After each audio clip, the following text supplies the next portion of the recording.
اگلی صبح ہوتے ہی میں نے دیکھا تو میرا شوہر گھر پر نہیں تھا۔ نہ جانے وہ صبح صبح کہاں چلے گئے تھے۔ سر جھٹک کر میں نے جلدی سے اپنی بیٹیوں کو اٹھایا اور ہم لوگ گھر کی صفائی کرنے لگے۔ گھر تھا یا کھنڈرات، اتنا گندا گھر میں نے آج تک نہیں دیکھا تھا اور نہ ہی آج تک ہمیں ملا تھا۔ ہر طرف جالے لگے ہوئے تھے، چادروں پر جگہ جگہ عجیب و غریب سے داغ تھے۔ سمجھ نہیں آ رہا تھا کہ کیا کروں، کس طرح پورا گھر صاف کریں۔ بہت محنت مشقت کے بعد دوپہر تک ہم نے پورا گھر صاف کیا تھا، مگر میرا شوہر ابھی بھی گھر نہیں آیا تھا۔ اب تو بھوک سے میرا برا حال تھا، بچیاں بھی بھوک سے تڑپ رہی تھیں۔ میں نے اپنی بیٹیوں کو کہا کہ تم لوگ یہاں پر انتظار کرو، میں کچھ دیر میں ہی آتی ہوں۔ وہ کہنے لگیں کہ اماں کہاں جا رہی ہو؟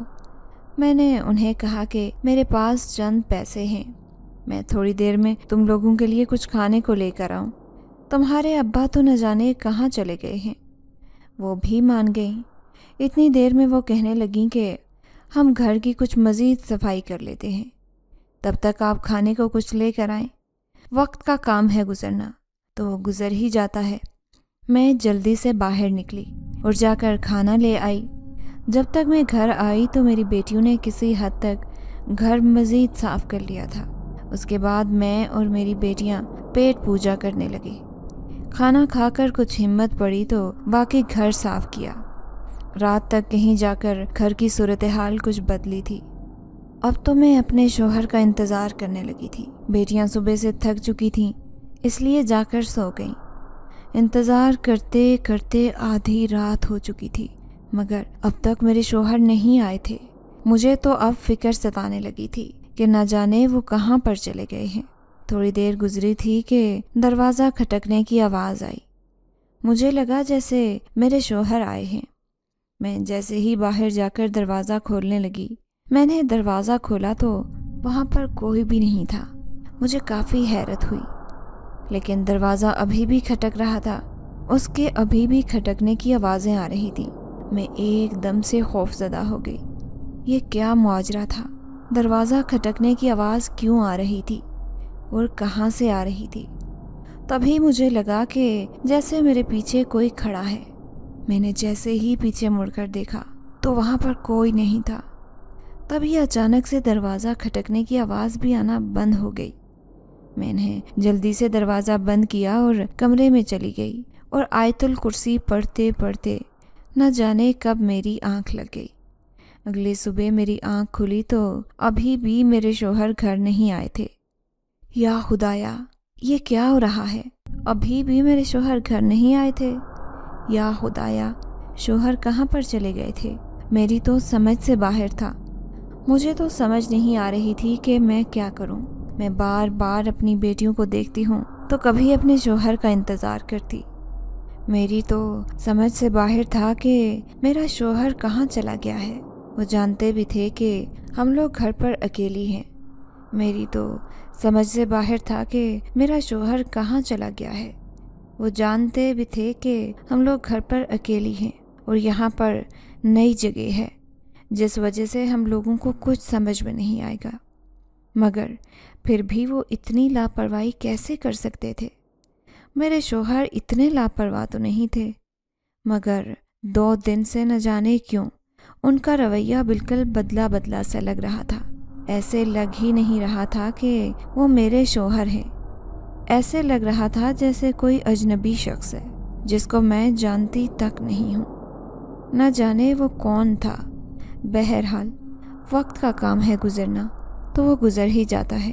خدا کا شکر تھا کہ اگلی رات تک میرے شوہر گھر آ چکے تھے۔ میں ان سے یہی سوال کر رہی تھی کہ آپ کہاں رہ گئے تھے؟ ہم نے کتنا انتظار کیا ہے۔ تبھی وہ کہنے لگے کہ مجھے اور بھی بہت سے کام ہیں، صرف تم لوگوں کی فکر ہی نہیں، میرے سپرد اور بھی بہت سے کام کرنے ہوتے ہیں۔ مجھے اپنے شوہر کا یہ رویہ بہت عجیب لگ رہا تھا۔ مجھے لگ ہی نہیں رہا تھا کہ یہ میرے شوہر ہیں۔ میں نے اپنے شوہر سے پوچھا بھی کہ کوئی پریشانی ہے، کوئی دفتر کا کام ہے جو پریشان کر رہا ہے، کیونکہ آپ بہت بدلے بدلے سے لگ رہے ہیں، لگ ہی نہیں رہا کہ یہ آپ ہی ہیں۔ تبھی میرے شوہر کہنے لگے کہ مجھے کیا ہوگا، میں بالکل ٹھیک ہوں، تم خواہ مخواہ میں زیادہ سوچ رہی ہو۔ میں نے اپنا وہم سمجھ کر بات کو بدل دیا، کیونکہ بحث کرنے کا فائدہ نہیں تھا۔ دوپہر ہونے کو آئی تھی۔ میں نے اپنے شوہر سے کہا کہ ہمیں کچھ کھانے کے لیے لا دے، گھر میں پکانے کو کچھ نہیں ہے۔ تبھی شوہر بازار گیا، رات وقت کچھ سامان لے آئے۔ اب میں کچن میں کھانا بنانے کے لیے گئی۔ میں نے جیسے ہی سبزی کھولی میری روح کانپ گئی، کیونکہ سبزی میں عجیب و غریب سے کیڑے مکوڑے تھے اور وہ ساری سبزی گلی سڑی ہوئی تھی۔ سبزی میں سے بہت گندی بدبو بھی آ رہی تھی۔ اسی دوران میری بیٹی آئی اور کہنے لگی، اماں یہ بدبو کس چیز کی آ رہی ہے؟ پورے گھر میں سے گندی بدبو پھیلی ہوئی ہے، ابھی ہم نے کل ہی تو پورا گھر صاف کیا ہے۔ میں نے جلدی سے وہ سبزی چھپا دی، کیونکہ میری بیٹیاں گھبرا جاتی ہیں اور پریشان ہو جاتی۔ میں نے انہیں رات کا واقعہ بھی نہیں بتایا تھا اور اس کو ٹالنے کے لیے کہا کہ نہیں، ایسا تو کچھ نہیں ہے، تمہیں کوئی غلط فہمی ہوئی ہوگی، بدبو بلا کہاں سے آنی ہے، ابھی کل ہی تو ہم نے پورا گھر صاف کیا ہے۔ تبھی میری باقی دونوں بیٹیاں بھی آ گئیں اور مجھ سے کہنے لگیں کہ اماں کہاں سے اتنی بدبو آ رہی ہے۔ میں ایک دم سے پریشان ہوئی کہ بچوں کو کیا سمجھاؤں، کہ ابھی تو میں نے ان سے کچھ جھوٹ سچ ملا کر کہا۔ ہو سکتا ہے کہ لگتا ہے یہاں پر کہیں کوئی پرانی سبزی پڑی ہوگی جو گل سڑ گئی اور اس میں سے بدبو آ رہی ہوگی۔ اب جب صفائی کی تو شاید اسے بھی ہوا لگی اور وہاں سے بدبو آنے لگی ہے۔ تبھی میری بیٹیاں کہنے لگیں کہ ہم آج ہی کچن صاف کر دیں گے۔ میں نے انہیں کہا کہ نہیں، میں خود صاف کر لوں گی، تم لوگ آرام کرو جا کر۔ میں نے جلدی سے کھانے میں سے دال نکالی اور وہ پکانے لگی۔ دال پکا کر میں نے سب کو شام کا کھانا دیا۔ میرے شوہر کہنے لگے کہ وہ سبزی کہاں پر ہے جو میں لے کر آیا تھا۔ میں نے اپنے شوہر سے کہا کہ وہ سبزی تو خراب تھی، اس لیے میں نے نہیں پکائی، دیکھ کر سبزی لایا کریں، آج کل کے لوگ بہت دھوکے باز ہیں۔ ہم لوگ خاموشی سے کھانا کھانے لگے۔ ہمیں یہاں آئے ہفتہ ہو چکا تھا، مگر چوبارے میں ایک کمرہ تھا جس کو تالا لگایا گیا تھا۔ وہاں پر تالا کیوں لگایا گیا تھا کوئی نہیں جانتا تھا۔ گھر تو کافی بڑا تھا مگر کافی خوفناک بھی تھا۔ ابھی تک ہماری کسی پڑوس سے بھی کوئی سلام دعا نہیں ہوئی تھی، نہ جانے یہاں کے پڑوسی کیسے ہوں گے۔ یہی سوچ کر میں ابھی تک کسی پڑوس کے گھر نہیں گئی تھی۔ جہاں پر سے ہم لوگ گھر چھوڑ کر آئے تھے وہاں کے پڑوسی تو بہت اچھے تھے، ہمارا بہت خیال رکھتے تھے، لیکن یہاں کے پڑوسی نہ جانے کس طرح ہوں گے، کس طرح کی عادات کے ہوں گے۔ میری جوان بیٹیاں تھیں، اس لیے میں کسی نئی جگہ پر جا کر بہت احتیاط سے رہتی تھی تاکہ کوئی بھی ہم پر، میری بیٹیوں کے اوپر انگلی نہ اٹھا سکیں اور نہ ہی کبھی میری بیٹیاں کسی مشکل میں آئیں۔ پورے ہفتے کے کپڑے دھونے والے تھے۔ میں کپڑے دھو کر جیسے ہی چھت پر ڈالنے کے لیے گئی تو ہماری پڑوسن بھی کپڑے ڈال رہی تھی۔ پہلے تو وہ حیرانگی سے مجھے دیکھنے لگی اور پھر کہنے لگی کہ آپ لوگ نئے یہاں پر آئے ہیں؟ میں نے چونک کر اس کی طرف دیکھا اور اسے کہا جی ہاں، ہم یہاں پر نئے آئے ہیں۔ میری پڑوسن کہنے لگی کہ آپ لوگوں نے یہ گھر خریدا ہے یا کرائے پر لیا ہے؟ میں نے اس سے کہا کہ نہیں، یہ میرے شوہر کو ان کی فیکٹری کی طرف سے ملا ہے۔ تبھی وہ کہنے لگی کہ جتنی جلدی ہو سکے یہ گھر چھوڑ دو، یہ گھر رہنے کے قابل نہیں ہے۔ میں کافی حیران ہوئی اور اس سے پوچھنے لگی کہ ایسا کیا ہے اس گھر میں؟ تبھی وہ کہنے لگی کہ 1 ہفتہ ہو گیا ہے تم لوگوں کو یہاں پر رہتے ہوئے، اور تم لوگوں کو ابھی تک اندازہ نہیں ہوا کہ اس گھر میں کیا ہے۔ غلطی سے بھی کبھی اوپر والے چوبارے کا کمرہ نہ کھولنا ورنہ عذاب آ جائے گا۔ ابھی میں اسے سوال کرتی کہ تبھی اس کے شوہر نے اسے آواز دے دی اور وہ مجھے دیکھتے ہوئے نیچے چلی گئی۔ مجھے کافی حیرت ہوئی۔ اچانک سے نظر چوبارے پر بنے کمرے پر پڑی۔ ایسا بھی کیا مسئلہ تھا اس گھر میں جو وہ اس طرح کہہ رہی تھی؟ مجھے تو سمجھ نہیں آ رہی تھی کہ میں کیا کروں۔ ایک حساب سے میں یہاں پر اکیلی ہی پورا گھر چلا رہی تھی، میرے شوہر کو تو کوئی فکر ہی نہیں تھی یہاں کی، نہ جانے انہیں کیا ہو گیا تھا۔ میں نیچے جاتے ہوئے بھی چوبارے پر بنے کمرے کو دیکھ رہی تھی۔ اس کمرے کے پاس کوئی کھڑکی نہیں تھی، بس ایک چھوٹا سا روشن دان بنایا گیا تھا اور دروازہ تھا جس کو تالا لگا ہوا تھا۔ تالے پر بھی اچھا خاصا زنگ تھا، جس سے یہ معلوم ہوتا تھا کہ وہ تالا نہ جانے کب سے لگا ہوا ہے۔ لیکن پڑوسن کی بات مجھے پریشان ضرور کر گئی تھی۔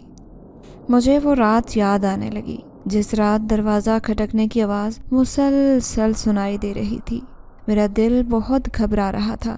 میں اپنے شوہر سے یہی بات کرنا چاہتی تھی، مگر میں جانتی تھی کہ وہ ان باتوں پر یقین نہیں کریں گے، اور آج کل ان کا رویہ بھی بہت عجیب و غریب ہوا تھا۔